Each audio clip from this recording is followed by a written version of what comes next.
नमस्कार, स्वागत है आपका। आप देख रहे हैं इंडिया टीवी। आपके साथ मैं हूं प्राची पाराशर। शाम के 5 बज रहे हैं, वक्त है मुकाबला का।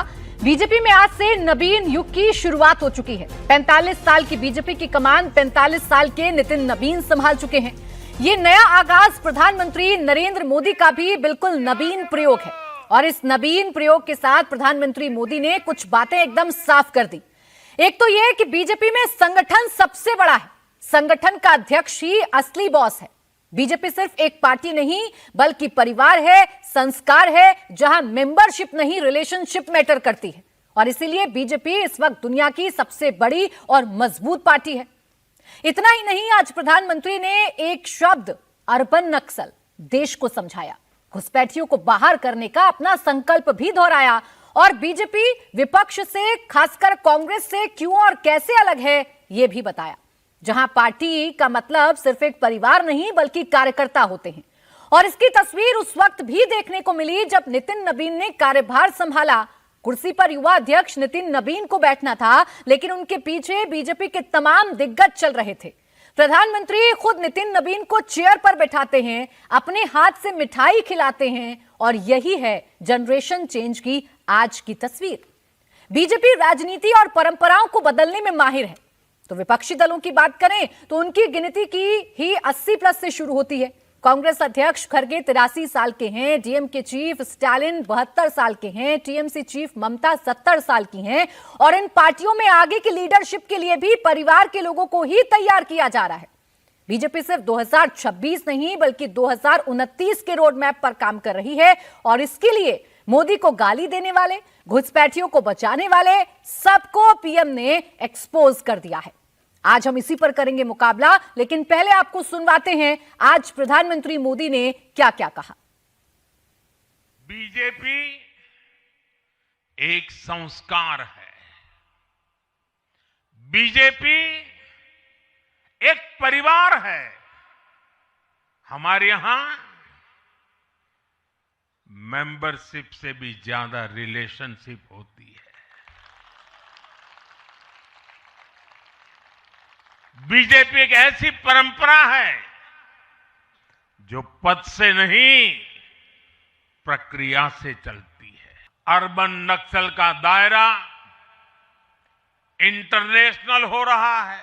ये यहां मीडिया वाले इतने बैठे हैं ना, अगर साल में एकाध बार भी अगर मोदी की किसी अच्छी चीज को उन्होंने ट्वीट कर दिया या टीवी पे बोल दिया या अखबार में लिख दिया तो उस पत्रकारी तो ऐसी फजेत कर देते, उसके पीछे ऐसे पड़ जाते हैं, उसको अछूत बना देते हैं।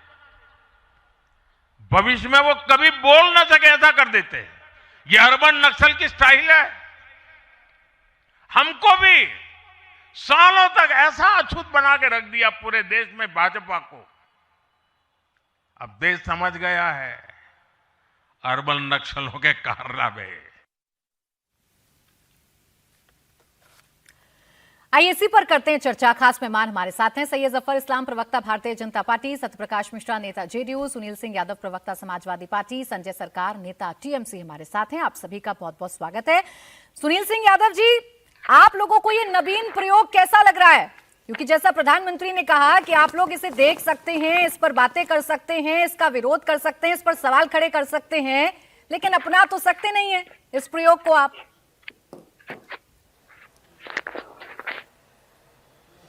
प्राची जी, ये सच है कि बीजेपी की किसी बात को, बीजेपी के किसी प्रयोग को और बीजेपी की किसी नीति को हम नहीं अपना सकते, उसमें कोई दोष राय नहीं है। हम उनका जैसा झूठ नहीं बोल सकते, हम शहीदों के नाम पर हम वोट नहीं मांग सकते, हम देश के बंटवारे नहीं कर सकते, हम पिछड़ों को अछूत नहीं मान सकते, हम दलितों को पेशाब करके चटवा नहीं सकते हैं, हम पिछड़े दलितों का आरक्षण नहीं छीन सकते हैं, हम बलात्कारियों को राष्ट्रवादी नहीं बता सकते हैं, हम भ्रष्टाचारियों को गले नहीं लगा सकते हैं। तो स्वाभाविक है, प्रधानमंत्री जी ने सच कहा है कि जो बीजेपी करती है वो कोई भी नहीं कर सकता है और कम से कम वो व्यक्ति तो बिल्कुल नहीं कर सकता है जो समाज के बारे में सोचेगा, जो भारत मां के बारे में सोचेगा, जो देश की एकता अखंडता के बारे में सोचेगा, जो देश की सीमाओं के बारे में सोचेगा, वो बीजेपी की नकल नहीं कर सकता है। उसमें कोई दो राय नहीं। हम बीजेपी के नए युवा अध्यक्ष को बधाई देते हैं, क्योंकि नितिन नवीन जी के सामने बधाई और शुभकामनाएं भी आ रही होंगी, उनके सामने चुनौतियां भी हैं। चुनौतियां हैं मोदी जी की 11 साल की कही हुई एक भी बात ना पूरी होना, मोदी जी के मित्रों का देश का पैसा लेकर के भाग जाना, जवाब अब नितिन नवीन को देना पड़ेगा। देश की सीमाओं पर कब्जा हो जाना, अब नितिन नवीन को जनता के बीच जवाब देना पड़ेगा। अच्छा है, और सिर्फ दिल्ली का जवाब नहीं देना पड़ेगा। के अध्यक्ष के सामने क्या चुनौती है, उत्तर प्रदेश सुन लीजिए। लेकिन देखिए, यही होता है मजा हुआ प्रवक्ता। मैंने आपसे सवाल क्या पूछा था और आप कौन सी लाइन पर चले गए? मैंने तो आपसे ये अध्यक्ष वाले प्रयोग पर पूछा ना। अब मेरे पैनल में जितने भी लोग बैठे हैं, खासकर सैयद जफर इस्लाम साहब, हो सकता है कि आने वाले सालों में वो भारतीय जनता पार्टी के प्रेसिडेंट बन जाए, लेकिन एक बात तो बिल्कुल कंफर्म है कि सुनील सिंह यादव समाजवादी पार्टी के अध्यक्ष नहीं बन सकते हैं। अगर ये गलत है तो बताइए। अच्छा ठीक है, अच्छा ठीक, हम आपकी बात स्वीकार कर लें कि हम अपनी पार्टी के अध्यक्ष नहीं बन सकते। हम आपका धन्यवाद देते हैं और हम ये कह रहे हैं हम अपनी पार्टी के अध्यक्ष बनना ही नहीं चाहते।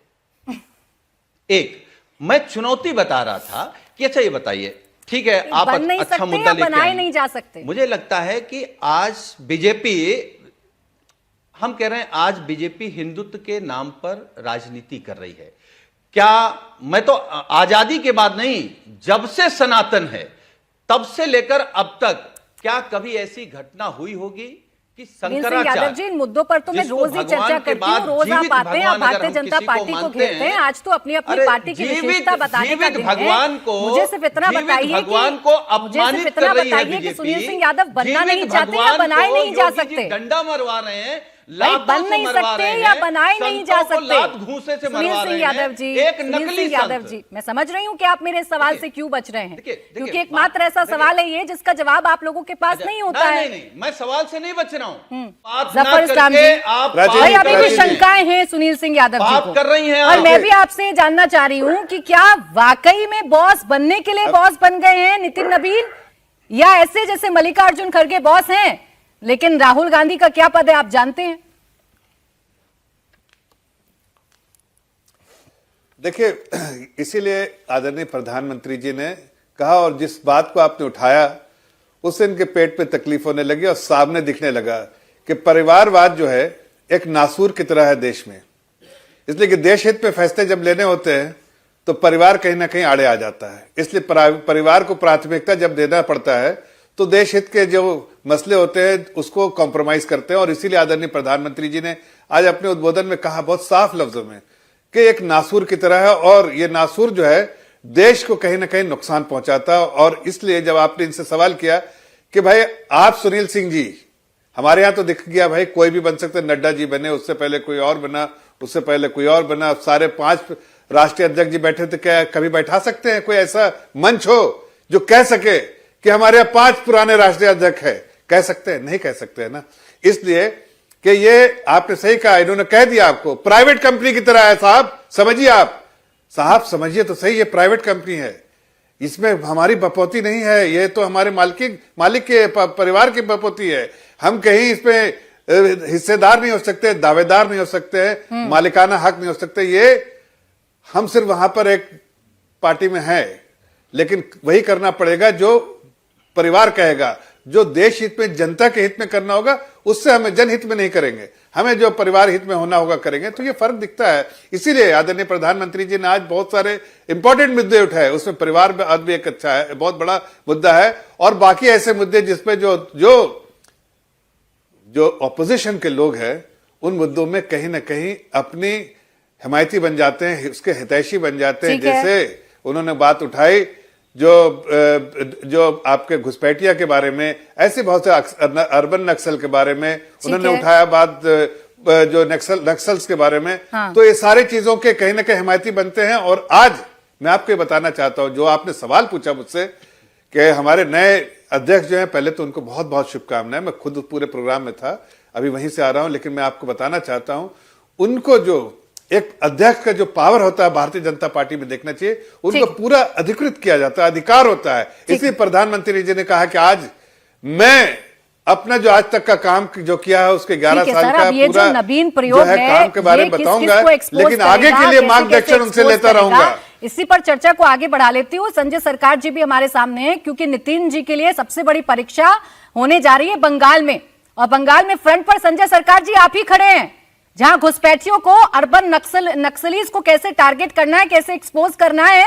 आज प्रधानमंत्री ने एक दिशा भी दिखा दी है और ये बता भी दिया है कि किसी को भी नहीं छोड़ा जाएगा, सबका नंबर आएगा, चाहे वो अर्बन नक्सली हो, चाहे वो घुसपैठी हो या फिर उनके हिमायती हो।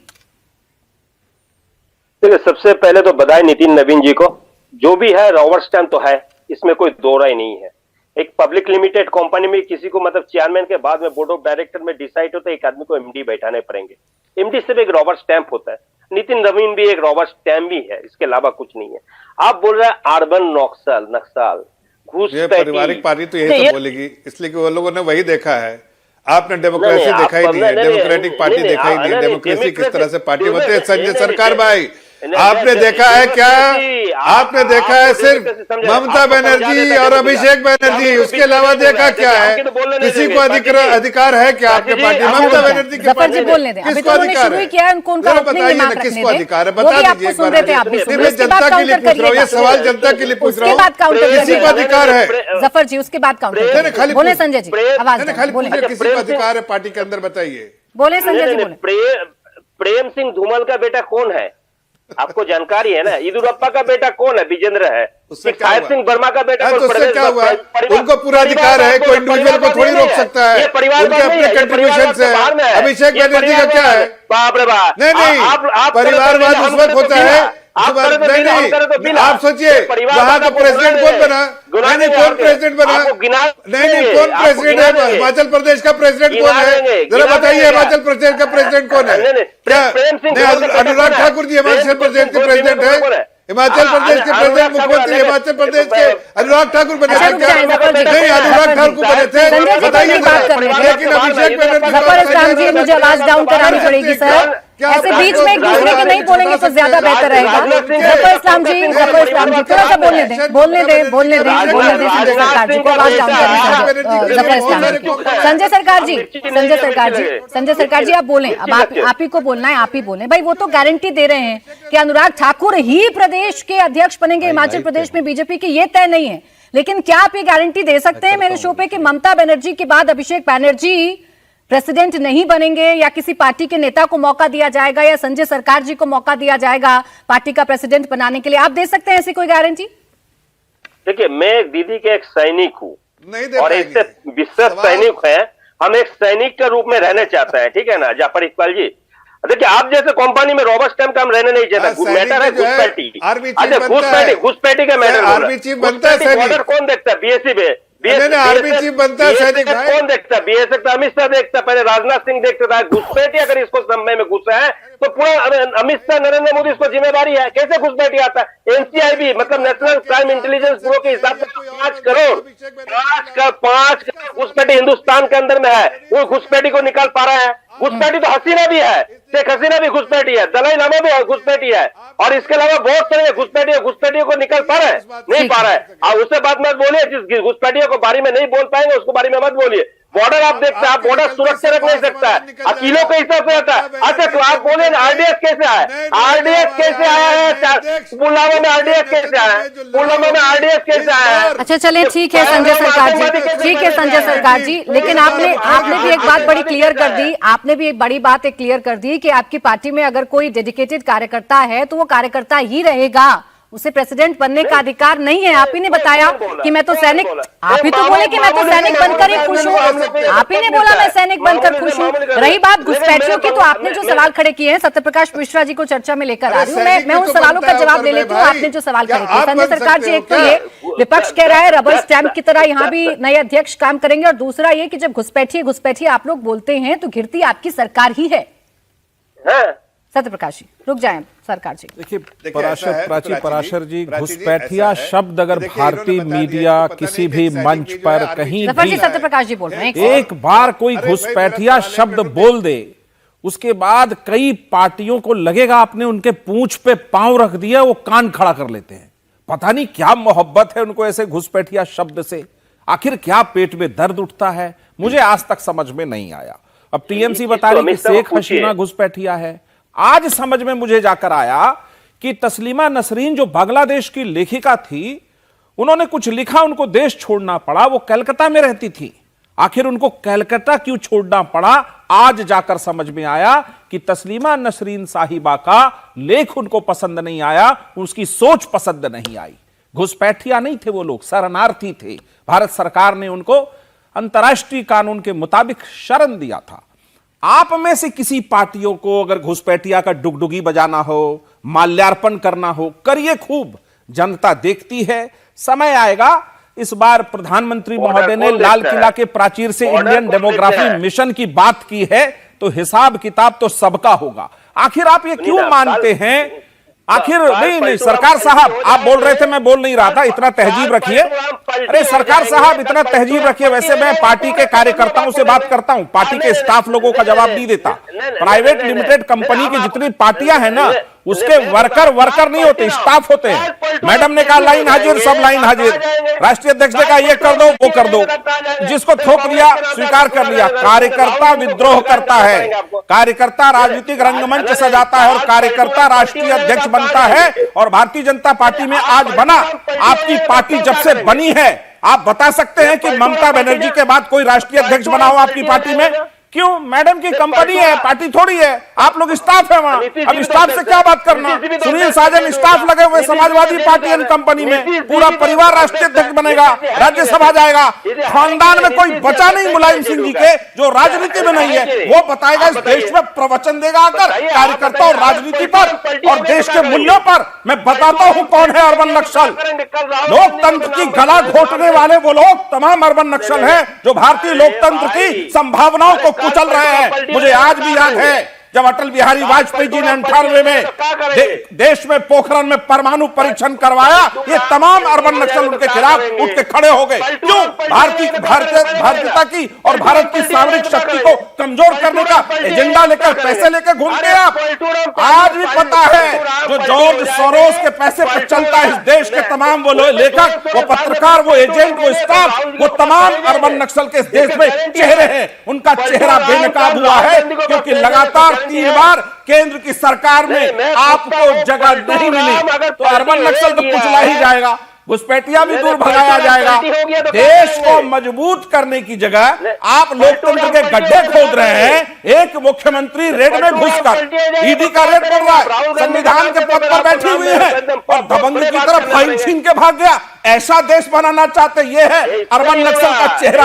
ये तमाम चेहरे बेनकाब हो रहे हैं, समय जवाब दे रहा है। राज्य सरकार आपकी खिसकेगी, सरकार साहब चिंता मत करिए। ठीक है, वैसे राजनीतिक स्टाफ से हम लोग डरते हैं, खुद को वर्कर बताते, शर्म नहीं आती आपको? बेशर्मों की कतार खड़ी है। आप समझिए प्राची पराशर जी, देश की वो तमाम पार्टियां जो एक परिवारवादी पार्टी कब्जे में करके रखती है, एक पूरा परिवार पार्टी पर कब्जा जमा कर बैठता है, उसको कहते हैं परिवारवाद। एक परिवार के 100 लोग राजनीति करें, लेकिन एक ही परिवार की जेब में पार्टी चली जाए और बाकी लोग वर्कर की जगह स्टाफ हो जाए। ठीक है, शोएब जमील क्या स्टाफ है? सरकार का स्टाफ है। सुनील साजन जी इस पर जवाब देंगे, सुनील साजन जी इस पर जवाब देंगे। उससे पहले शोएब जी हमें ज्वाइन कर गए, उनके पास चल लेती हूँ, उनका भी टेक ले लेती हूँ। शोएब जमील जी, आज इस नितिन प्रयोग में या नवीन प्रयोग में प्रधानमंत्री ने कुछ बातें बड़ी साफ कर दी हैं।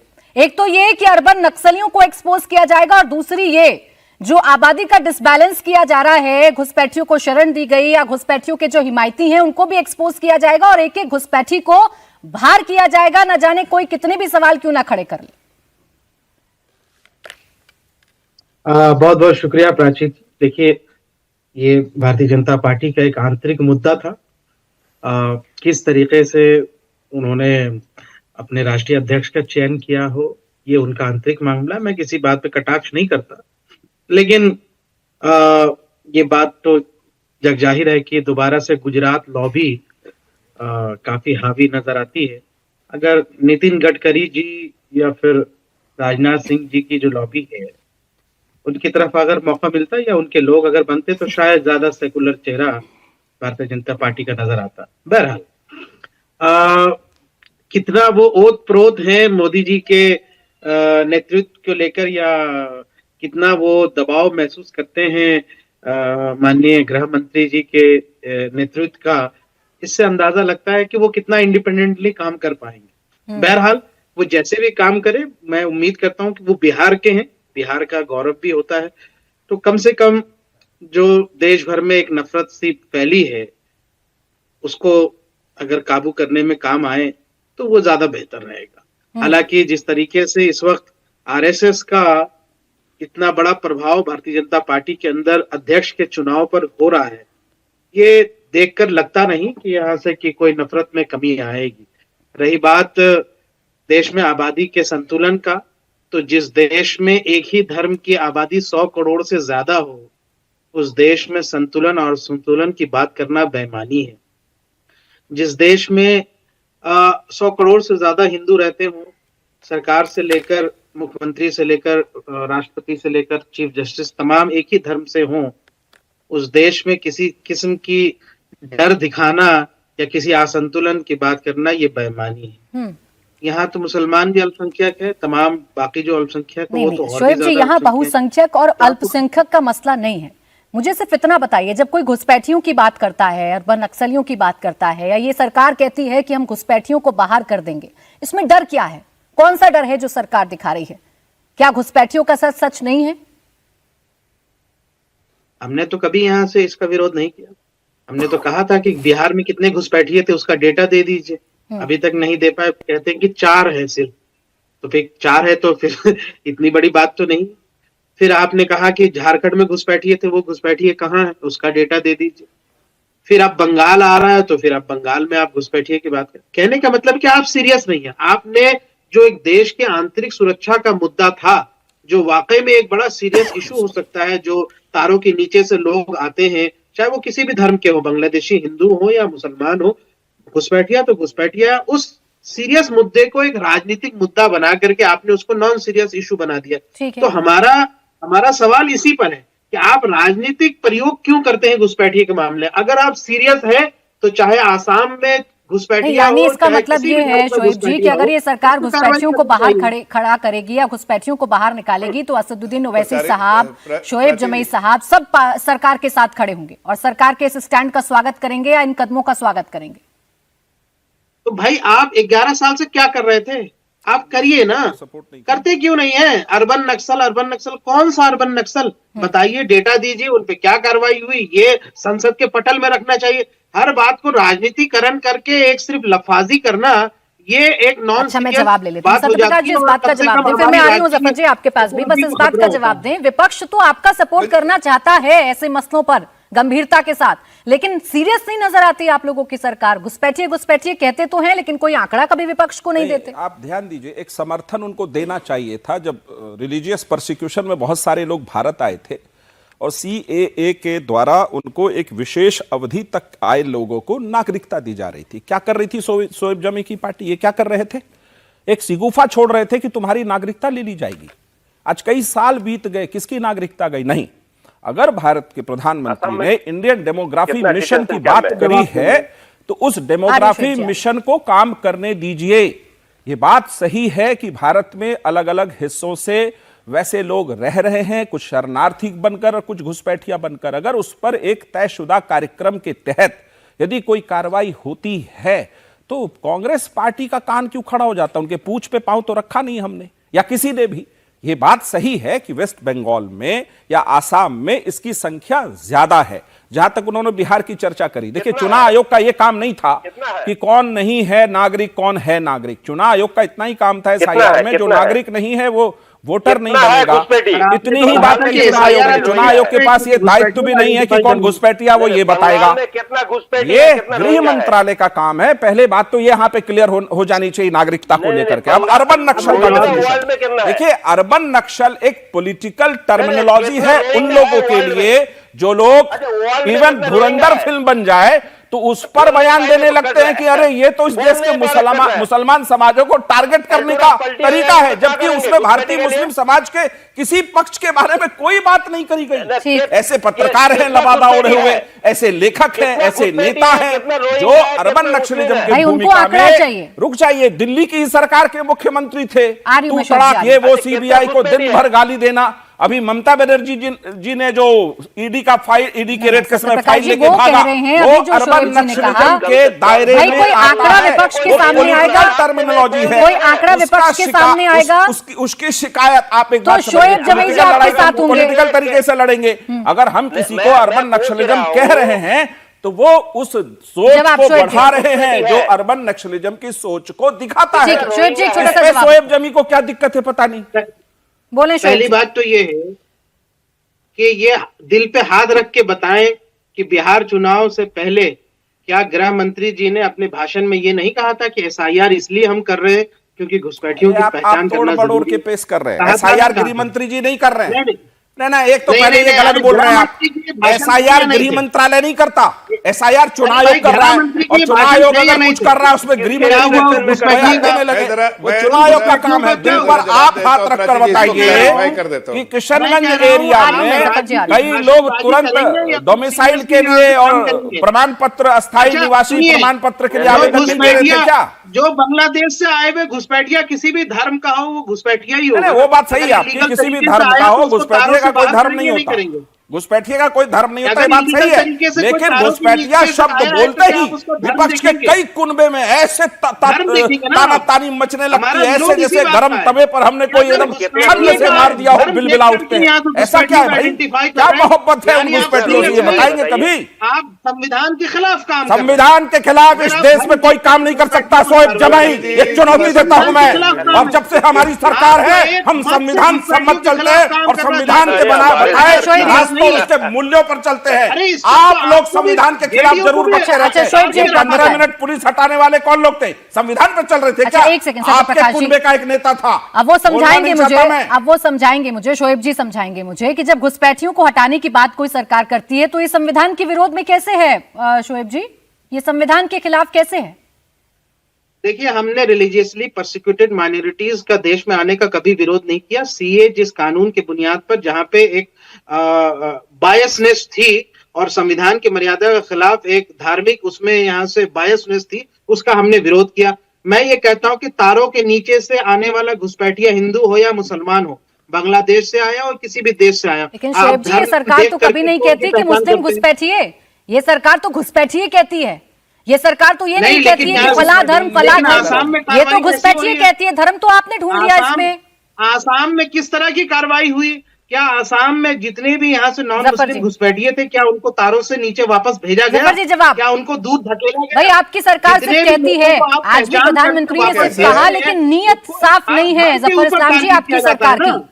वरना शोएब जी जैसे लोग हमारा आपके तो साथ कोई खड़े हो लेना जाते हैं यहाँ देना आकर। जो हमारे देश का नहीं है, जिस जो दिन हमारे देश सरकार का नहीं है, घुसपैठियों वो का यहाँ लिस्ट से हमारे बनाकर देश के लिए ऐसे यहाँ से वापस ऐसा है। भेजना तो चाहे, बताइए, आपने या बोल तो दिया, आप उसको तमाम यहाँ से पार्टियां identify संसद कीजिए, मार्ग या पर तो फिर सीधा आप सीधा इसका धरने पर धर्म उतर की जाएंगे। अब बोले जफर जी, बोले सवाल भी इस बात- बोले बोले प्राची जी, आंकड़ा कोई है जो मुझे आप रख पाए इन लोगों के सामने? देखिए ऐसा है, देखिए ये यही सवाल का मैं जवाब दे रहा हूं कि एसआईआर एक्सरसाइज जो है उसमें जो भी ऐसे लाकड़े आते हैं वो जो इलेक्शन कमीशन की रिस्पॉन्सिबिलिटी नहीं है, वो सिर्फ वो आंकड़ों को सौंप देता है मिनिस्ट्री ऑफ होम अफेयर्स को। मिनिस्ट्री ऑफ होम अफेयर्स जो है वो पहले डिटेक्ट, डिलीट और फिर रिपोर्ट, 3Ds। अब ये 3Ds के लिए इनको सपोर्ट पे खड़ा होना चाहिए कि भाई ये एक्सरसाइज चल रहा है, इस पे जो भी निकलेगा, हाँ अगर कोई बाहर आया है या घर हमारे देश में घुस गया है, नागरिकता हासिल कर ली है गलत तरीके से, उसको बाहर कर दो। ऐसा हर नागरिक को ऐसा कहना चाहिए। लेकिन ये यहाँ के रिसोर्सेज पे नागरिक का मुद्दा क्यों बनाया? अरे बीच में मत बोलिए भाई, बीच में मत बोलो यार। हमने कोई मुद्दा नहीं, हम तो अब मुद्दा आप बना रहे हैं। हम तो कह रहे हैं कि घुसपैठियों को बाहर करेंगे। आप कहिए बिल्कुल बाहर कीजिए, आपका हमारा समर्थन है। जैसे ऑपरेशन सिंदूर में आपके ओवैसी साहब खड़े हो गए कि हमारे ऑपरेशन सिंदूर में आपके साथ हम खड़े हुए। नहीं, तो ऑपरेशन सिंदूर में आप खड़े हुए तो हमने आपका स्वागत किया कि नहीं? देश ने स्वागत किया कि नहीं? एक मिनट, अरे बीच मत बोले। चुनाव था तो घुसपैठिया मुद्दा था। तो भाई चुनाव के बुनियाद पर यहाँ से तय किए जाएंगे कि साहब बीच में नहीं बोलता हूँ, आप तो मेरी पूरी बात सुनिए, थोड़ा आप संयम बरतिए, हम आपकी बात सुन लिया है, डॉक्टर एक बार बार रिपीट मत कीजिए। डॉक्टर शोएब जमील जी थोड़ा सा रुक जाए, थोड़ा सा धैर्य, फिर मैं रिबेटल का मौका दूंगी, आप बोल लीजिएगा, आपको जितने सवाल पूछने हैं आप पूछ लीजिएगा, लेकिन ऐसे क्या है ना सर, ना आपकी बात आ पाएगी ना जफर जी की बात आ पाएगी, मुझे किसी एक की आवाज डाउन करवानी पड़ेगी। बोले जफर जी, ये आंकड़ा मांगते हैं, इनको दिक्कत नहीं है घुसपैठियों को बाहर करने में, इनको दिक्कत है आपकी नीयत से, शक होता है कि आप सिर्फ चुनावी मुद्दा बनाते हैं, करते कुछ नहीं असल। ऐसा है, देखिए अगर चुनावी मुद्दा होता तो हर इसमें होता, हम तो बार बार आज कौन सा चुनाव है जहां आदरणीय प्रधानमंत्री जी कह रहे हैं बंगाल का चुनाव है ना, किसी भी देश के किसी कोने में भी हो, अरे बंगाल का चुनाव है, चाहे जम्मू कश्मीर हो या कन्याकुमारी हो। जफर जी आप शायद भूल गए, बंगाल का चुनाव नजदीक है, हो या कन्याकुमारी हो, अगर ये एक्सरसाइज शुरू है, दिल्ली में चुनाव था तो आपने घुसपैठियों को मुद्दा बनाया था, झारखंड में चुनाव था तो आपने घुसपैठियों को मुद्दा बनाया था, कोई मुद्दा नहीं है, बिहार में चुनाव था तो घुसपैठियों को मुद्दा बनाया था, लेकिन चुनाव खत्म तो घुसपैठिए खत्म। प्राची जी सुनिए, जी बोले। नहीं प्राची जी, घुसपैठिया का ये मुद्दा ये बना रहे हैं। अब आप देखिए ऑपरेशन सिंदूर में इनके मुखिया खड़े हुए कि हम अब देश के साथ खड़े हैं, तो क्या लोगों ने स्वागत नहीं किया? बताइए, आप दिल पे हाथ रख के बोलिए, लोगों ने स्वागत किया ना कि आप ऑपरेशन सिंदूर में, वैसी साहब ने कहा हम पूरे दिल जान से खड़े हैं, तो लोगों ने स्वागत किया।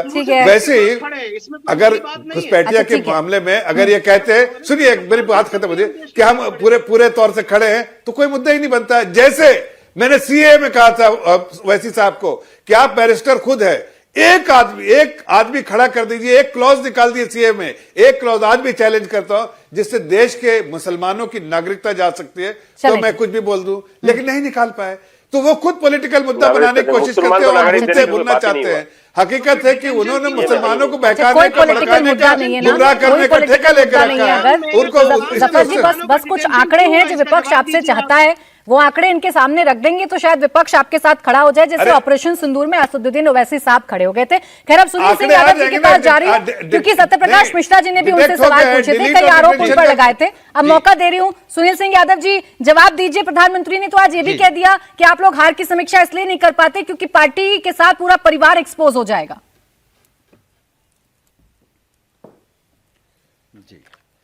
देखिए प्राची जी, मुझे कोई लंबी चौड़ी बात नहीं करनी, बस 3 पॉइंट पे बात करनी। पहले तो मिश्रा जी एक बात कह रहे थे कि भाई वो लोग भी प्रवचन कर रहे हैं, हमको उनका प्रवचन नहीं सुनना।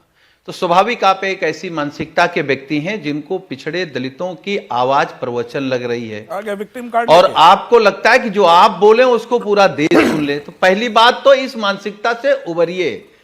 अब मानसिकता आपकी रही होगी, आपने दलितों का आरक्षण प्रमोशन में उत्तर प्रदेश में छीना था, ये मानसिकता आपकी रही होगी। जो रेप पे कहता था जिसका नेता लड़ते हैं गलती हो जाती है, ये आपकी मानसिकता रही होगी कि गुंडे और पार्टी बनाकर ऊपर जाते फूल चढ़ाने। हमारी मानसिकता समाजवाद की रही, हमने दलितों क्या आदिवासियों की, मैंने कहा कि मुझे केवल बात रखनी है। अगर जयप्रकाश नारायण और डॉक्टर लोहिया और बाकी सारे समाजवादियों ने आपके पुरखों ने अंग्रेजों की दलाली की है, आपके पुरखों ने गांधी की हत्या की है, लालू जी नहीं आ पाते सत्ता में, आपके पुरखों ने अंग्रेजों की गुलामी की है, अंग्रेजों की चाकरी की है आपके पुरखों ने, यादव धर्मपाल, आपके पुरखों ने गांधी की हत्या की है, और आप लोग आज भी गांधी के विचारों की हत्या कर रहे हैं। सत्ता ऐसे नहीं होता प्राची जी, आपको साजन जी प्राची जी ऐसे नहीं होता, नहीं होती ना चुनाव लड़ने के, तो मुलायम जी के छोटे पंडित जी से कहो चुप हो जाए, अम्बेडकर जी को, ये छोटे पंडित जी से कहो चुप हो जाए। आप बोलने दें उनको, बोलने दें, क्या बात करेंगे, फेयर नहीं होगा, फेयर नहीं होगा। छोटे पंडित जी, समाजवाद के लहू में सींचे हमारे जुबान हैं, आपके सामने झुकेंगे नहीं और डट के खड़े रहेंगे। आप जाइए, डिम्पल जी, अखिलेश जी, जवाब देंगे ना, राम गोपाल जी, उनके सारे बेटे बेटियों को है कि उनसे हम जवाब ले लें, आप बने रहिए स्टाफ पर, मुबारक हो आपको। बोले सुनील जी। देखिए प्राची जी, क्योंकि आपका कार्यक्रम पूरा देश देख रहा होगा, मैं तो आपके कार्यक्रम के माध्यम से कहूंगा कि अगर बीजेपी में कुछ असली हिंदू हों तो शर्म से चुल्लू भर पानी में डूब के मर जाना चाहिए कि उत्तर प्रदेश के मुख्यमंत्री ने शंकराचार्य के और साधुओं पर लाठी चलाई है।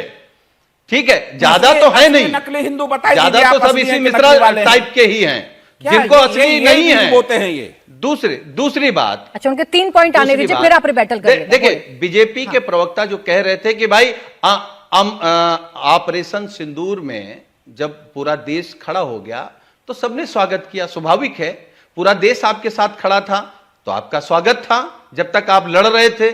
जब आपने सरेंडर कर दिया तो इस देश ने थू भी किया है आप पर। सुनील सिंह यादव, ऐसा नहीं है। सुनील सिंह तो यादव जी, जब आप सरेंडर जैसे शब्दों का इस्तेमाल करते हैं, मैं आपको 3 पॉइंट रखने दूंगी, लेकिन सरेंडर जैसे शब्दों का इस्तेमाल करते हैं तो ये हमारे देश के शौर्य से जुड़ता है, हमारी देश की सेना से जुड़ता है।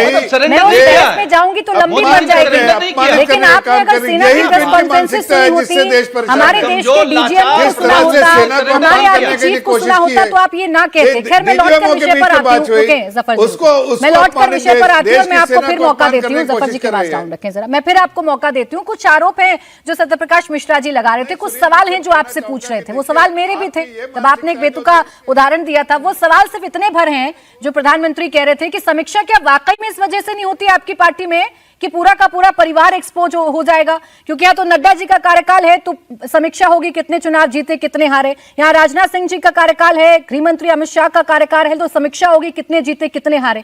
आप बताइए ना, मुलायम सिंह यादव, अखिलेश यादव, इससे इतर कोई नाम बताइए।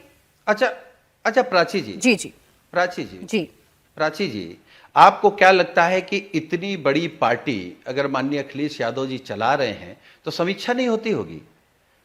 और ऐसी पार्टी जिसने मोदी जी को बैसाखी पर ला दिया, जो इनके सबसे बड़े नेता हैं, योगी जी तो उत्तर प्रदेश में 27 में कहां जाएंगे ये आपको खोजे नहीं मिलेंगे, कैमरे जूम करना पड़ेगा तो भी योगी जी 27 के बाद दिखने वाले नहीं हैं।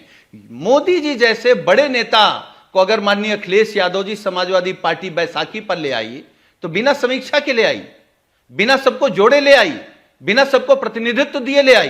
आप बताइए ना, हमारे 37 सांसद हैं, किस बिरादरी के सांसद नहीं हैं? हिंदू नहीं है, मुसलमान नहीं है, दलित नहीं है, अगड़ा नहीं है, पिछड़ा नहीं है, ब्राह्मण नहीं है, ठाकुर नहीं है, राय नहीं है, या कुर्मी नहीं है, निषाद नहीं है, या पटेल नहीं है, लोधी नहीं है, मौर्य नहीं है, शाक्य नहीं है, पासी नहीं है, गौतम नहीं है।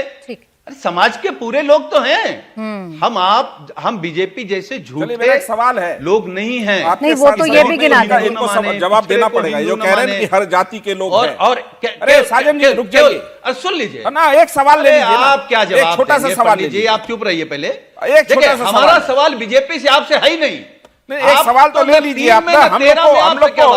हम लोग को शंका होता है कि ये जो सांसद महोदय गए हैं आपकी पार्टी से जितने सदन में, आपको इसमें अलग अलग जातियों में से घर से निकल के सीधे सांसद बनने वाले डिंपल यादव जी जैसे कितने सांसद हैं, धर्मेंद्र यादव जैसे कितने सांसद हैं कि घर से निकले और सीधे सदन पहुंच गए, राम गोपाल यादव जैसे कितने सदन में सांसद हैं, घर से निकले पहुंच गए सदन में। भागवत जी को हटाइएगा, 8 व्यक्ति आपके पार्टी का और पूरे एक ही परिवार का। सुनील जी, आज आपको सत्यप्रकाश जी से बात नहीं करनी और इन्हीं को बैसाखी बताकर आप भारतीय जनता पार्टी पर अटैकिंग मोड में रहते हैं। आज आपको सत्यप्रकाश जी का सवाल नहीं सुनना, लेकिन इन्हीं बैसाखियों की याद दिलाकर आप नीतीश कुमार जी पर डोरे डालने की कोशिश करते हैं। तो इनका सवाल तो वाजिब है आपके लिए, इनका तो आप ले ही सकते हैं। खैर, मुझे संजय जी के पास जाना है, बहुत छोटा जवाब दीजिएगा। संजय जी इंतजार कर रहे हैं। सुनील जी बोले सर, उनको बोलने दे, 20 सेकंड बोलने दे, उसके बाद फिर संजय जी इंतजार करें। बोले। देखिए प्राची जी, ये सच है कि नीतीश कुमार जी देश के बड़े नेता हैं, समाजवादी नेता हैं, लेकिन नीतीश कुमार जी के किसी भी पार्टी के प्रवक्ता की सोच आरएसएस जैसी हो जाएगी, ये मुझे लगता है नीतीश जी भी नहीं जानते होंगे। अच्छा, परिवारवाद पर अगर सवाल पैदा करो किसी पार्टी का, वो सोच आपको आरएसएस का लगता है? नीतीश कुमार जी ने मंच से कहा जिस दिन कर्पूरी ठाकुर जी को भारत रत्न दूसरे दिन मिला कि लोगों ने तो अपने परिवार को झोंक दिया, लेकिन कर्पूरी ठाकुर साहब ने अपने परिवार के लोगों को नहीं बनाया। तो लालू प्रसाद यादव जी वहां विपक्ष के नेता बने जब कर्पूरी ठाकुर जी का निधन हुआ। अगर कर्पूरी ठाकुर जी ने अपने बाल बच्चों को राजनीति में उसी समय ला दिया होता ना सुनील जी, तो लालू यादव जी नहीं दिखते आपको नेतागिरी में, और ना मुलायम सिंह जी दिखते अगर लोहिया जी लोगों ने अपने परिवार को थोप दिया होता। संजय सरकार जी। शर्म नहीं आती आपको समाजवाद का चोला ओढ़कर घूमने में? अरे हम लोग समाजवादी हैं और समाजवाद और राष्ट्रवाद के बीच के पुल का सत्यप्रकाश जी, संजय सरकार जी इंतजार कर रहे हैं बहुत देर से। भाई उनको बोलना है, वहां पर अब आने वाला रण उन्हीं का है। वो फ्रंट पर खड़े हैं, दीदी हर कोशिश कर रही है कि भारतीय जनता पार्टी और एनडीए को पूरी तरीके से रोका जाए। अब संजय सरकार जी बोलें, इस सरकार की मंशा तो बड़ी साफ है, इस सरकार की बातें बड़ी साफ हैं, हर किसी का हिसाब किया जाएगा, ये सरकार ने तय कर लिया है। अच्छा ये बताइए, 11 साल जो 12 साल सरकार, 11 साल कांग्रेस, 12 साल पर सरकार में कौन से काम किया जिसको पूरा हिसाब दे दिए हैं आप? एक नंबर। नंबर 2, बंगाल के लिए आप बोल रहे हैं, बंगाल में आप लिख के रख दीजिए आज के दिन में अगर 50 का कोटा क्रॉस कर पाएंगे तो हम संजय सरकार टीएमसी छोड़ के सीधा कन्याकुमारी चला जाएंगे। जो वहां पर जो विवेकानंद पुराण को जो आश्रम है उसका लाइफ मेंबर कौन सीधे चला जाएंगे? नहीं जाएंगे। नंबर 2, नंबर 3, ये अभी जो पलटूराम वाला पार्टी बोल रहा है,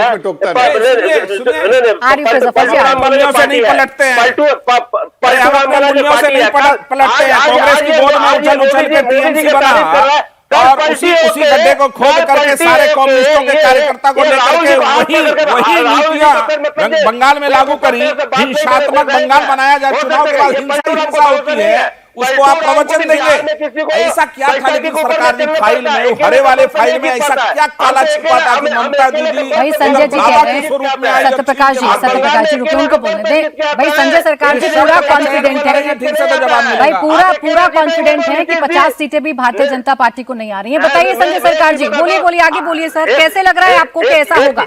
हाँ बोलिए। भारतीय जनता पार्टी को छोड़ के नीतीश जी लड़ेंगे। नीतीश जी को एक कैंडिडेट को जमानत जब्त हो जाएंगे, अकेला लड़ने का मत नहीं है। ये पलटूराम पे पलटी हो जाएंगे।